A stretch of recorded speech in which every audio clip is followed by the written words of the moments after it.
제가 요 근래에는 주일날은 강단에서 어지간하면 양복을 입으려 그러지 니트를 잘 안 입습니다. 근데 제가 오늘 좀 일부러 니트를 입었습니다. 제가 최근에 그 이재철 목사님 그 온라인 방송에서 온라인 예배가 제2의 종교개혁이다라는 주장을 하신 거 보고 좀 디스하는 영상을 하나 올렸는데, 그걸 보고 이제 득달같이 달려든 그 지지자 층에서 생각보다 많이 이 옷을 지적을 하더라고요. 왜 목사가 빨간 내복을 입고 나와서 저렇게 말도 안 되는 소리를 떠들고 있냐. 그래서 그렇게 생각을 했습니다. 역시 청렴한 목사님을 추종하는 사람들은 뭘 봐도 저렴하게 보는구나, 그런 생각을 했어요. 아마 제가 아는 이재철 목사님의 인격은 그렇지 않을 것 같습니다. 근데 이것도 하나의 메시지가 될 수 있을 것 같아요. 그래서 오늘 옵션을 하나 그냥 추가했습니다. 여기 안에다가 와이셔츠 하나 넣고, 예전에 이제 그 메도디스트라는 그 명칭이 사실은 조롱하는 이름이었거든요. 저 방법론자들. 근데 그게 어느 순간 이제 경건의 상징 같은 이름이 됐잖아요. 저도 이 빨간 내복이, 그 사람들이 눈이 좀 안 좋아요. 이게 자주색이거든요. 그래서 이거 하다 보면, 이것도 하나의 개혁의 상징이 될 수 있겠다, 나름대로의. 그래서 오늘 입고 나왔습니다. 그들도 잘 몰라서 그렇지 좀 더 은혜 받고 신앙 안에서 성장하다 보면 분명히 사람의 외향이나 옷차림보다 메시지의 힘은 하나님께 있다는 것을 분명히 알게 되는 그날이 올 것이라고 저는 믿습니다. 오늘 성령님에 관한 마지막 이제 대목인데, 부활의 영에 대해서 나눕니다. 근데 성령님에 관한 메시지를 준비하는데 오늘이 종교개혁 주일입니다. 사실 교회력으로. 그래서 성령님에 관한 메시지를 이렇게 종교개혁의 의미를 좀 같이 이렇게 살려서 좀 나누고자 합니다. 근데 이 시간은 설교 시간은 학술회의가 아니기 때문에 뭐 사건을 디테일하게 막 나열하는 그런 시간이 아니고, 어떤 메시지를 우리가 좀 새겨 들을 만한 것이 있나, 그 부분을 좀 초점을 맞춰서 좀 말씀을 드리려고 합니다. 마틴 루터의 종교개혁은 1517년도 10월 31일 비텐베르크 대학 교회 정문에 95개 조항 반박문을 붙이면서 그 서막이 올랐습니다. 네, 죄송합니다. 핸드폰 좀 집어넣어 주세요. 네. 제가 이렇게 간혹 이렇게 실수하는 거는 그렇게 봐드리는데 자꾸 소리가 나거든요. 집어넣어 주십시오.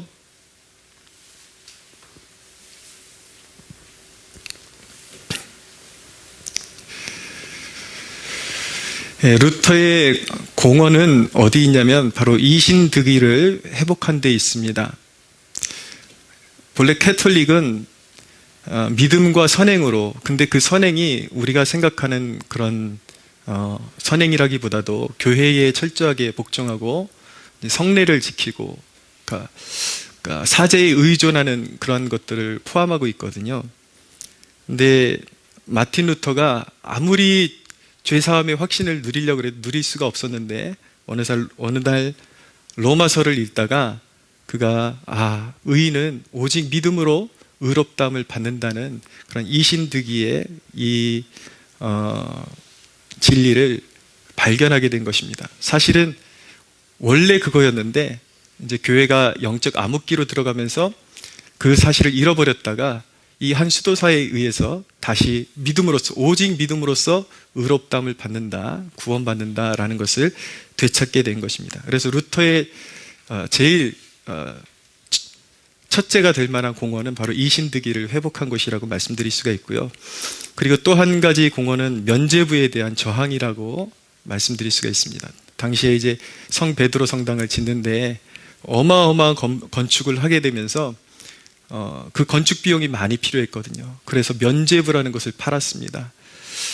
믿음에 의해서 천국과 지옥이 갈라지는데, 당시에 교황을 비롯한 캐톨릭은 당신의 그런 헌금 소리가, 바닥에 떨어지는 소리가 울리면 울릴수록 큰 돈을 하나님 앞에 드릴수록 지옥에 갔던, 그리고 또는 연옥에 갔던 그런 당신의 가족 중에 한 명이 천국으로, 동전이 떨어지는 금화가 떨어지는 그 순간에 천국으로 옮겨지는 역사가 있을 것이라고 그렇게 설교를 하면서 돈을 끌어 모았습니다. 그래서 면죄부라는 것을 팔게 되었죠. 성경 어디에도 나타나지 않는 그러한 교회의 어떤 잘못된 절대 권위, 교황에 대한 권위에 대해서 도전을 하고 면죄부에 대한 저항을 했던 것입니다. 그래서 마틴 루터는 교황이 죄사함의 권세가 있다라는 주장을 거부했습니다. 교황이 죄를 사하고 죄를 묶어둘 수 있는 그런 권세가 있다라는 그런 개념을 거부하고 오로지 하나님만이 죄를 사하시고 구원하신다. 그것을 회복한 것이죠. 그리고 오직 교회, 특별히 사제로 이렇게 대두되는 그런 매개체를 통해서만 하나님께 나아갈 수 있다는 그런 사상들을 거부하고 마틴 루터는 만인 제사장서를 주장을 했습니다. 그러니까 누구나 성령 안에서 그리스도의 보혈을 의지해서 하나님과 친분과 교제를 누릴 수 있다라는 것입니다. 이것이 물론 교회를 부정하거나 교회 직분제를 부정하는 것은 아니지만 당시에 철저히 그런 사제들에게 영혼들을 올감해서 오직 사제들을 통해서만, 어떤 교황의 권위를 통해서만 하나님과 백성들이 연결될 수 있다는 사상을 전적으로 거부하는, 그래서 이제 사실은 개개인이 하나님 앞에 경건 생활할 수 있는 그러한 은혜의 문이 사실은 그때부터 이제 회복되는 서막이 이제 시작된 것이라고 볼 수가 있겠습니다. 그래서 이런 이신득이의 개념을 받아가지고 더 구체화시키고 더 심화시킨 종교개혁자가 누구냐면 바로 존 칼빈이라는 분입니다. 칼빈 개혁의 주요 특징 중에 하나는 성령론을 회복한 것입니다. 그때 당시만 해도 종교가, 기독교가 이 캐톨릭이 온갖 그 장식과 그런 성인 숭배와 이런 미신적인 것들로 채워져 있고, 메시지의 어떤 성령의 역사를 의지하는 것이 아니라 그런 가시적인 어떤 전통적이고 거룩해 보이고 교황의 복장과 이런 어떤 전통적인 그런 행사를 통해서 그것을 종교 행사를 대신하려고 그랬단 말이에요. 거기에 성령의 역사를 어디서도 찾아볼 수가 없는 것이죠. 근데 존 칼빈의 종교개혁의 가장 큰 공헌은 성령론을 회복하는 것이다.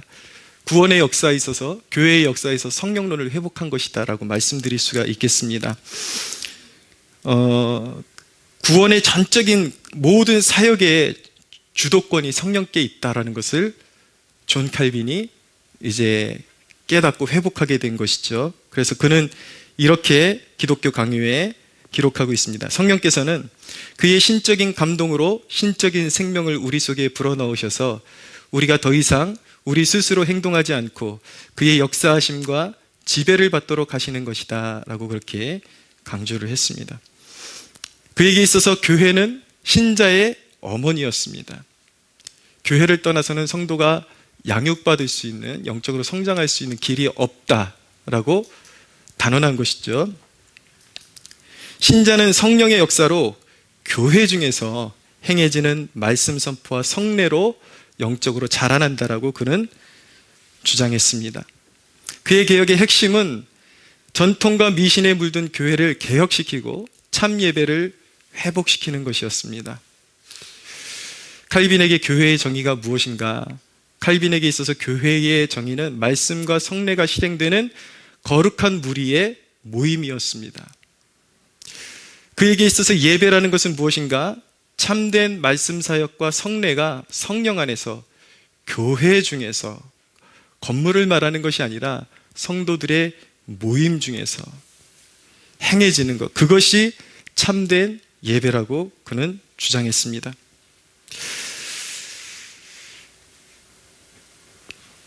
당시에도 오늘날과 사상이 별반 다르지 않았던 사람들이 있었던 것 같습니다. 이왕에 개혁하는 것 교회까지 거부하자라고 했던 사람들이 있었던 것 같습니다. 그런 사람들에게 칼빈은 뭐라고 선포를 했냐면 이렇게 선포를 했습니다. 참된 말씀 사역과 성례를 간직하고 있을 때에 교만하게 그 회를 떠나는 자들은 반역자요, 기독교에서 배도하는 자들로 하나님은 간주하신다 라고 그렇게 그는 선언을 했습니다. 기독교 강요의 주 골자입니다. 말씀드렸듯이 이재철 목사는 온라인 예배가 제2의 종교개혁이라고 했습니다. 다른 사람이 대충 얼버무려서 그렇게 얘기했다면 관심을 제가 두지 않았을 텐데, 한국교회에 굉장히 영향력을 가진 분이 이런 이야기들을 대중을 두고서 그런 주장을 했습니다. 그래서 제가 이것에 대해서 반박을 하고 좀 비판하는 그런 영상을 올렸습니다. 그랬더니 어디서 듣보잡 목사가 이제 감히 큰 목사에게 이제 도전한다고 그 추종자들이 와서 하는 말이 빨간 내복 입고 설치지 말아라. 그리고 그 반사이익으로 유명해지고 싶은 것 아니냐, 디스해서 그러더라고요.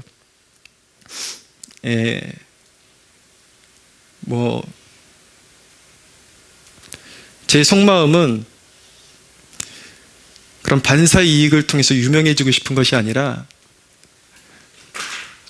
이 시대의 큰 목사라는 사람이 성도들을 속이는 것에 대해서 분노가 일어나서 영상을 올린 것이었습니다. 저는 발람을 꾸짖는 나귀라도 되고 싶은 마음이었습니다. 제가 유명해지고 싶어서 그런 것이 아니라, 선지자 발람이 미쳐서 하나님의 뜻을 거스를 때 들나귀가 그를 꾸짖었지 않습니까? 저는 들나귀가 돼서 좋습니다. 그 사람이 이전에 물론 공헌이 없다라는 건 아닙니다. 어떤 분인지 저도 대략 알고 있습니다. 그러나 큰 목사라 그래서 모든 것이 옳은 것은 아닙니다. 큰 목사가 오히려 큰 영향력을 가지고 잘못 활용할 때에 들나귀 같은 목사한테 혼날 수도 있는 것입니다. 완전히 진리에서 벗어났다면. 어떤 분은 그러더라고요. 깜도 안 되는 게 어디다 대고 그런 소리를 하고 있냐. 글쎄요, 지금은 제가 깜이 안 된다라는 걸 스스로 인정을 하는데, 근데 진짜 제 깜이 어느 정도나 되는지 저는 아직 젊기 때문에 아직 제 자신을 판단하지 않습니다. 그런 것 가지고 깜이 되니 안 되니 그런 걸 가지고 비판을 해서는 안 된다라는 법도 없는 것이고, 목사의 양심으로 봤을 때 그가 성경적이지 않은 것을 대중에게 가르친다면 비판할 수 있는 것이죠. 여러분, 제 비판의 초점은 온라인 예배 자체를 드리는 그런 성도들을 향한 그런 비판에 있지 않았습니다. 예전에도 제가 벌써 한두 달 전에도 새벽 설교 때를 이용해서 제 주장을 이야기했어요. 비대면 예배를 드리던 온라인 예배를 드리던 그건 목회자가 심각하게 고려해서 그렇게 결정했다면 그렇게 따르면 된다. 우리는 서로 그렇게 판단할 수 없다. 정말 어쩔 수 없는 상황 가운데서 흩어져 가지고 온라인 예배로 정말 빨리 모이고 싶은데 어쩔 수 없이 그렇게 예배를 드리고 있는 성도가 있다면 저는 그들을 격려하고 싶고 또 격려했습니다. 그것이 예배가 안 된다라는 것은 아닙니다. 그러나 지금 이 화두는 무엇이냐면, 어쩔 수 없이 흩어져서 예배 드리는 것에 대한 그러한 의분을 가지고 진정한 예배를 회복하고자 하는 그런 사람들을 향한 일침이 아니라, 온라인 예배, 교회가 흩어지고 각자 개인 예배로 정말 신령과 진정으로 온전한 예배를 드릴 수 있다. 이참에 잘 됐다. 이거 하나님의 역사다. 그러면서 그것을 정당화시키고 온라인 예배가 종교개혁이라도 되는 것처럼 그렇게 주장하는 사람들에 대한 비판을 저는 하고 있는 것입니다.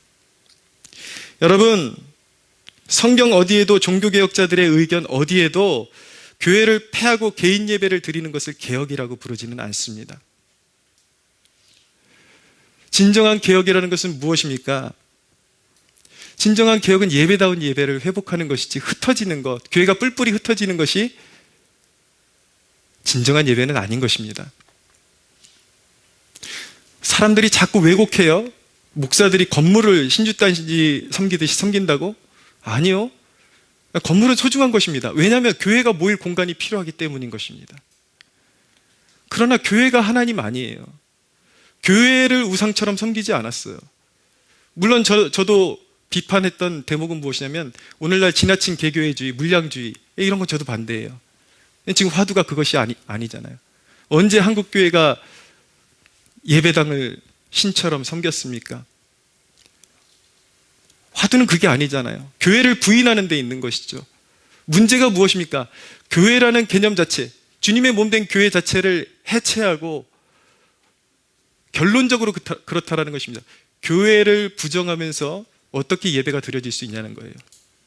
그들의 논지가 무엇입니까? 이왕 하나님께서 흩트게 해줬고 그것이 하나님의 뜻이고, 그래서 개인적으로 온라인 예배 드리는 것이 영과 진리로 드려지는 예배가 되었고, 결론은 그것이 종교개혁이 되었다. 그러면서 건물을 신주단지 모시듯이 하는 그런 목회자들에 대한 어떤 심판이라도 되는 것처럼, 교회에 대한 심판이라도 되는 것처럼, 이것은 상황을 상당히 왜곡한 것이죠. 잘못 바라보게 된 것입니다. 진정한 개혁이라면 어쩔 수 없이 흩어졌다 해도 다시 모이기를 힘쓰고, 한국교회에 그런 문제점이 있다면 그 문제점을 덜어내고 진짜 예배다운 예배를 회복하는 쪽으로 가야지 진짜 개혁 아니겠습니까? 할렐루야. 어떻게 교회 자체를, 주님의 몸된 자체를 부인하면서 그것을 종교개혁이라고 할 수가 있습니까? 정신 나간 것이죠.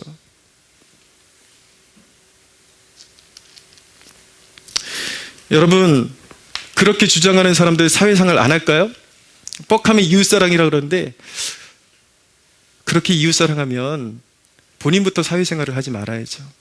왜 하나님이 받으셔야 되는 영광을 자신이 마음대로 빼앗습니까? 커피숍은 가고 식당은 가고 만날 것 다 만나고, 그러면서 예배만은 안 된다라는 것이 얼마나 모순입니까?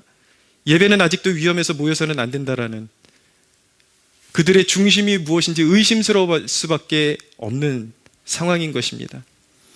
여러분, 말 나온 김에 우리는 진정한 개혁을 사모했으면 좋겠습니다. 몇 가지 우리가 개혁할 점을 좀 나누고 싶은데, 첫째는 모이기를 폐할 것이 아니라 진정한 예배를 회복함에 우리의 개혁의 의지가 있어야 하는 것입니다. 오늘 로마서 8장 11절에 보면은 예수를 죽은 자 가운데서 살리신 이의 영이 너희 안에 거하시면 그리스도 예수를 죽은 자 가운데서 살리신 이가 너희 안에 거하시는 그의 영으로 말미암아 너희 죽을 몸도 살리시리라 라고 말씀합니다. 여러분, 오늘 말씀에 성령님은 부활의 영으로서 소망을 주시는 분이십니다. 먼저는 고난받는 자에게 소망을 주시는 분이십니다. 그리스도 안에서, 성령 안에서 고난받는 것은 부활의 열매를 맺게 되어 있습니다. 할렐루야. 성령님은 두 번째로 죽은 자들에게 소망을 주시는 분이십니다. 그리스도의 보혈로 인침을 받고 성령 안에서 죽는 자는 복이 있습니다. 그는 죽어도 살 것이요 마지막 날 그의 몸도 부활하여 천사와 같이 변화되고 영원토록 주와 함께 살게 될 것입니다. 할렐루야. 우리 예배 안에 그 소망을 가지고 예배하는 것입니다. 성도들이 모여서 우리가 이 땅을 정말 이 험한 영적 싸움들을 승리하고, 저마다 하나님의 때에 부름받겠지만은 언젠가 우리 모두가 부활의 몸으로 다시 만나서 영원토록 하나님을 예배할 그 소망, 그런 궁극적인 승리 앞에서 우리는 이미 실패를 이겼고 고난을 이겼고 우리는 모든 것들을 이긴 승리한 하나님의 자녀들인 것입니다.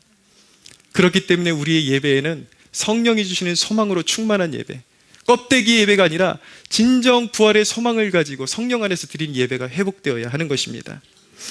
두 번째로, 세속화를 회개하고 삶의 무게를 영혼 구원에 다시 두어야 합니다.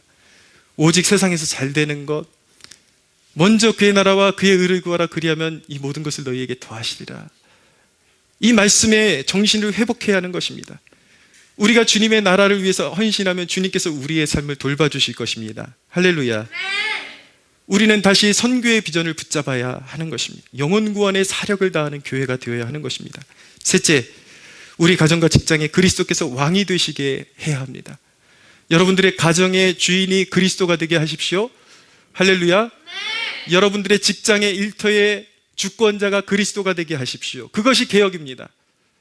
무엇을 하든지 고객을 맞이할 때에도 그리스도의 대리자로서 맞이해야 되는 것이고, 하나님께서 주신 수입을 나눌 때에도 그리스도께서 우리에게 주신 그 축복을 나누는 대리자로서 우리는 그렇게 청지기의 사명을 감당해야 하는 것입니다. 넷째로, 이제 시류에 편승한 목회자들, 그런 무리들의 누룩을 이제는 한국 교회에서 걷어내야 합니다. 작은 몸부림이라 할지라도 그렇게 해야 합니다. 진정한 가르침이 교회 안에서 회복되어야 합니다. 성경적 교회관을 회복하는 무브먼트가 한국 교회 곳곳에 일어나기를 소망하는 것입니다. 할렐루야. 성도 여러분, 여러분의 삶에 거룩하신 영원하신 아버지와 아들 성령의 은혜가 충만하시기를 축복합니다. 성령 하나님을 사모함으로 여러분들의 삶에 말씀의 능력이 회복되고 하나님과 동행함의 기쁨이 회복되는 축복이 있게 되기를 예수님의 이름으로 축복합니다. 우리 하나님께 영광의 박수 올려드리겠습니다.